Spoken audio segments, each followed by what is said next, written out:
નમસ્તે બાળ મિત્રો। આજે આપણે ડિસેમ્બર મહિનાની ચોપડીની અંદર મૂળાક્ષર બ ભણવાનો છે। તો બધા બાળકો ચોપડીની અંદર પાન નંબર 12 જે CWનું છે અને બ બકરીનું છે તે ખોલો। બધા બાળકોએ ચોપડી ખોલીને સરસ। આજે આપણે બ મૂળાક્ષર ભણવાનો છે। તો બ પરથી બકરીનો બ, બ પરથી બસનો બ, બ પરથી બદામનો બ, બ પરથી બગલાનો બ ને બ પરથી બતકનો બ। બધા બાળકો મારી સાથે સાથે પહેલા મોટો ટપકાવાળો બ છે તે ગોઠશે। પહેલા શું કરીશું? અડધું ગોળ, ગોળ વાળીને આડી લીટી કરીને દાદાજીની લાકડી। બધા બાળકોએ ટપકાવાળો બ સરસ રીતે ગોઠવાનો છે।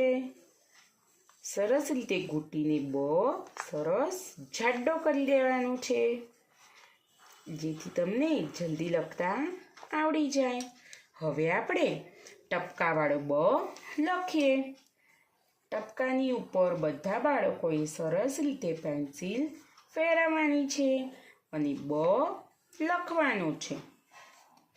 બધા બાળકોએ બરાબર રીતે ટપકાની ઉપર જ પેન્સિલ ફરે તેનું ધ્યાન રાખવાનું છે। હવે આપણે બ કેવી રીતે લખવાનું છે તે પહેલાં જોઈ લઈએ। અડધું ગોળ પાડવાનું છે, અડધા ગોળની લીટીને ઉપર લઈ જઈને અંદરની બાજુએ મીંડું વાળવાનું છે, મીંડાની લીટીને બહાર કાઢવાની છે અને દાદાજીની લાકડી પાડવાની છે। ફરીવાર અડધું ગોળ દોરીને અંદરની બાજુ મીંડું, આડી લીટી ને ઊભી લીટી પાડવાની છે। બ બતકનો બ, બ બકરીનો બ, બ બગલાનો બ, બ બદામનો બ, બ બસનો બ,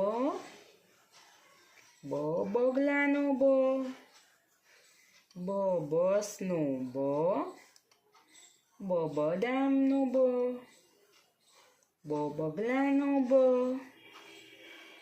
બ બકરીનો બ, બ બસનો બ।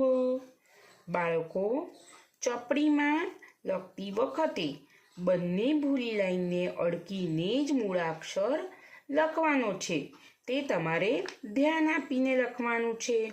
ઉપર નીચેની ભૂરી લીટીને અડકીને જ લખવાનું છે। બ બતકનો બ। બાળકો બ લખ્યો ને તમે? સરસ। આની સામેનું પાન નંબર 13 જે HWનું છે તે તમારે ચોપડીમાં લખવાનું છે અને આનું લેસન ગુજરાતી વિષયની લેસનની નોટની અંદર તમારે કરવાનું છે અને સરસ અક્ષરી લેસન કરવાનું, જેથી તમારા અક્ષર સરસ અને સુંદર નીકળે। આવતા વિડીયોમાં આપણે આગળ ભણીશું।